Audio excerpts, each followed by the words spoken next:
فأعوذ بالله من الشيطان الرجيم بسم الله الرحمن الرحيم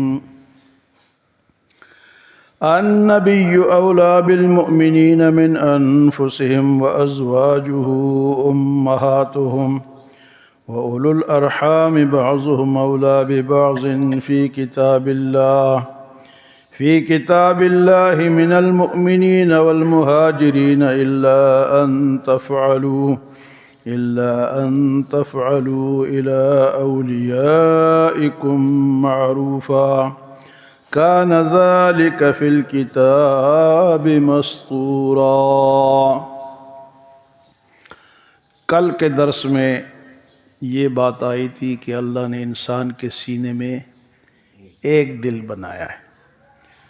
دوسرا مسئلہ زہار کا آیا تھا۔ زہار، کوئی شخص اپنی بیوی کو ایسے الفاظ کہیں کہ تو میری ماں جیسی ہے، بہن جیسی ہے، تو اس کو زہار کہتے ہیں۔ یہ اس طرح کہنے سے طلاق تو نہیں ہوتی ہے، لیکن اس طرح کہنا منع ہے اور اس کا باقاعدہ کفارہ ہے۔ تیسری بات آئی تھی کہ منہ بولا بیٹا جو ہے وہ حقیقی بیٹا نہیں ہوتا۔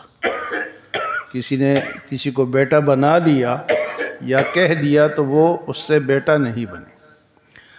آج کی آیات میں اللہ تعالیٰ کے نبی کی فضیلت اور آپ کی عظمت کا بیان ہے کہ آپ کی کیا شان ہے۔ فرمایا النبی اولی بالمؤمنین من انفسہم، نبی صلی اللہ علیہ وسلم ایمان والوں کے لیے ان کی جانوں سے زیادہ اہم ہیں۔ نبی صلی اللہ علیہ وسلم ایمان والوں کے لیے ان کے اپنے نفسوں سے، اپنی جانوں سے زیادہ اہمیت والے ہیں۔ النبی اولی بالمؤمنین من انفسہم، اگر نبی صلی اللہ علیہ وسلم کسی امت کو یہ کہے کہ آگ میں کود جاؤ تو وہ اس کو کودنا پڑے گا، اتنی اہمیت۔ اور اس کی وجہ کیا ہے کہ ایمان والوں کو ایمان کہاں سے ملا؟ حضور صلی اللہ علیہ وسلم کے ذریعے سے ملا۔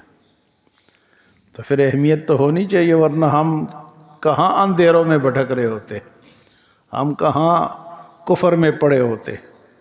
آج اگر ہم مسلمان ہیں، ہمارا ایمان ہے، تو یہ آپ صلی اللہ علیہ وسلم کی برکت ہے۔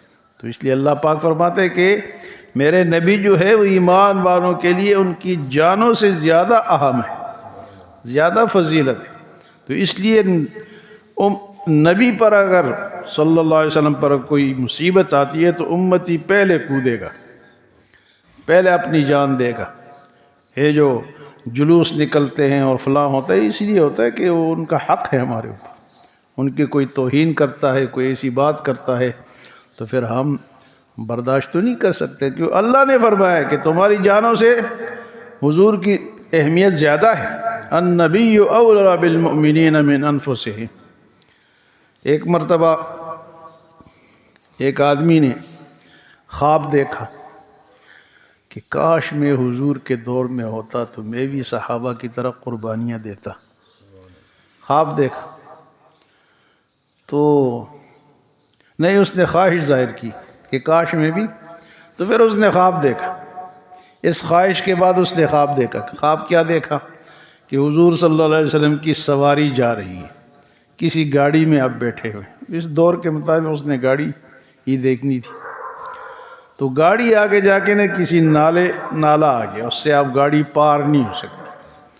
تو جو صحابہ آپ کے ساتھ ہیں وہ کچھ پتھر یا کوئی چیز دیکھنے کے لیے، یہ جن خواب دیکھ رہے یہ بھی دوڑے کہ کوئی پتھر لاؤں اس نالی میں رکھوں تاکہ گاڑی گزر جائے۔ تو وہ پتھر لے کر آئے تو دیکھا کہ گاڑی گزر چکی ہے۔ تو پوچھا کہ کس طرح گزر گئی؟ صحابہ نے اپنے سر جسم اس نالی میں رکھے اور اس کے اوپر سے گاڑی۔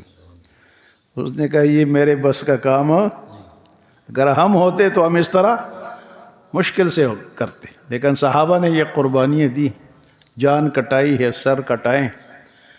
تو اس لیے کہ اللہ نے یہ اہمیت آپ کو دی ہے۔ النبی اولی بالمؤمنین من انفسہم، اللہ کے نبی فرماتے کہ وہ آدمی مومن ہو ہی نہیں سکتا جس کے لیے میں اپنے آپ سے، اپنی اولاد سے، اپنے ماں باپ سے زیادہ اہم نہ ہو جاؤں، وہ مومن نہیں ہو سکتا۔ تو فرمایا کہ النبی اولا بالمؤمنین من انفسہم، ایمان والوں کے لیے نبی صلی اللہ علیہ وسلم کی ذات ان کے اپنے نفسوں سے زیادہ اہم ہے، فضیلت والی ہے، کیونکہ ہمیں ایمان حضور کے ذریعے سے ملا۔ مفسرین فرماتے کہ یہ جو ہمارا ایمان ہے نا، یہ بھی حضور صلی اللہ علیہ وسلم کی ایمان سے ایک شعاع، یہ جو کرنٹ ہوتا ہے نا شعاع، وہ شعاع آتی ہے ہمارے دل پہ اور اس سے ہمارا دل روشن ہوتا ہے۔ حضور کی ایمان کی ایک شعاع ادھر آتی ہے اور اس سے ہمارا ایمان آگے چلتا ہے۔ وَأَزْوَاجُهُ أُمَّهَاتُهُمْ، دوسری بات، حضور تو اپنے نفسوں سے زیادہ اہم ہے اور آپ کی ازواج ایمان والوں کی مائیں ہیں۔ وَأَزْوَاجُهُ أُمَّهَاتُهُمْ، حضور صلی اللہ علیہ وسلم کی ازواج مطہرات ہماری روحانی مائیں ہیں۔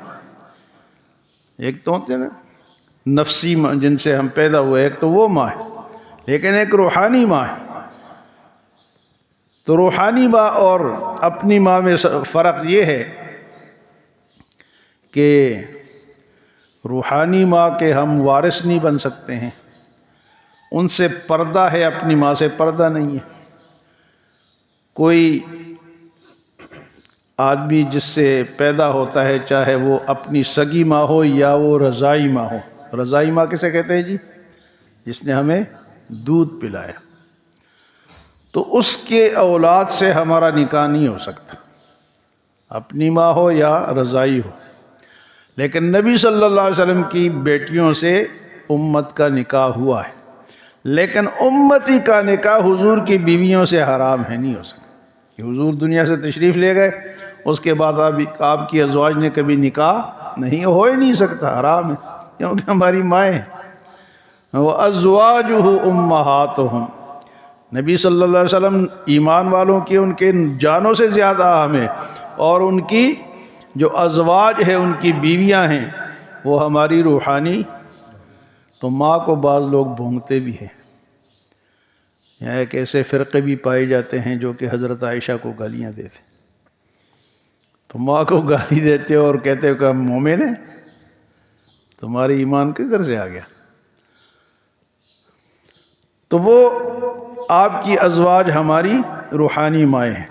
اب تیسری بات اللہ پاک فرماتے ہیں، ایک تو یہ کہ حضور صلی اللہ علیہ وسلم کی ذات، آپ کی ازواج، اور تیسری بات وَأُولُو الْأَرْحَامِ بَعْضُهُمْ أَوْلَىٰ بِبَعْضٍ فِي كِتَابِ اللَّهِ مِنَ الْمُؤْمِنِينَ وَالْمُهَاجِرِينَ، کہ ایمان والے قریبی رشتہ دار، وَأُولُو الْأَرْحَامِ قریبی رشتہ دار بعض کے وہ قریب ہوتے ہیں مہاجرین سے اور ایمان والوں سے۔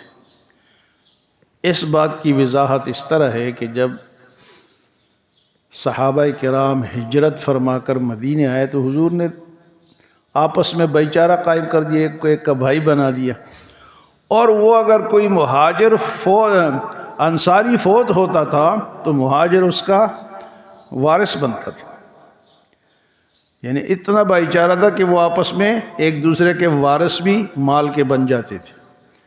لیکن جب اسلام بڑا، مسلمان زیادہ ہوئے، مدینہ آباد ہوا، تو پھر اللہ نے اس حکم کو منسوخ کر دیا، فرمایا کہ اب رشتہ دار جو ہے وہ وارث ہوں گے، مہاجر اور ایمان والے نہیں۔ پہلے تو کوئی بھی ایمان والا ان کا بھائی تھا تو وہ ان کا وارث بنتا تھا، فرمایا کہ اب یہ وارث نہیں ہوں گے، وارث وہ ہوگا اولا بعضهم ببعض فی کتاب اللہ، جو زیادہ قریبی رشتہ دار ہوگا تو وہ وارث بنے گا۔ تو یہ احکام پہلے حکم تھا، پھر بعد میں کیا ہو گیا جی؟ منسوخ ہو گیا، بعد میں یہ ختم ہو گیا۔ ہاں ایک بات باقی رہی، الا ان تفعلوا الی اولیاءکم معروفا، کہ تم اپنے کسی ایمان والے بھائیوں کو کچھ خود دے دو، وارث تو نہیں بنے گا لیکن خود تم دے سکتے ہو، کہ وصیت کرو کہ میرے مال میں سے تیسرے حصے میں وصیت اب بھی ہو سکتی ہے اور پہلے بھی ہو. تیسرے حصے میں اگر کوئی آدمی فوت ہو رہا ہے نا تو اب یہ سارا مال کسی کو نہیں دے سکتا. وہ کہے گا جی میرے تیسرے حصے میں اتنا فلاں کو دے دو. مثلا 3,000 روپے ہے تو وہ 1,000 میں وصیت کر سکتا ہے، 3 میں نہیں کر سکتا. ابھی بھی یہ قانون ہے، یہ مسئلہ ہے. کوئی آدمی فوت ہو رہا ہے جی میرا مال اٹھا کے فلاں کو دے دو، بھئی یہ اب وارثوں کا ہے، جو اللہ نے وارث مقرر کیا اب ان کا ہے. ہاں یہ تیسرے حصے میں فرمایا کہ تم تیسرے حصے میں اب بھی کیا کر سکتے ہو؟ وصیت کر سکتے. الا ان تفعلوا الى اولیائکم معروفا کان ذلک فی الکتاب مستورا. اور یہ ساری باتیں تو کتاب مستور میں لکھی ہوئی، اللہ کے لوح محفوظ میں یہ باتیں. تو قرآن سچائی ہے، وحی ہے، اللہ کی طرف سے ہے، اس کی جو بات ہے وہ پکی ہے.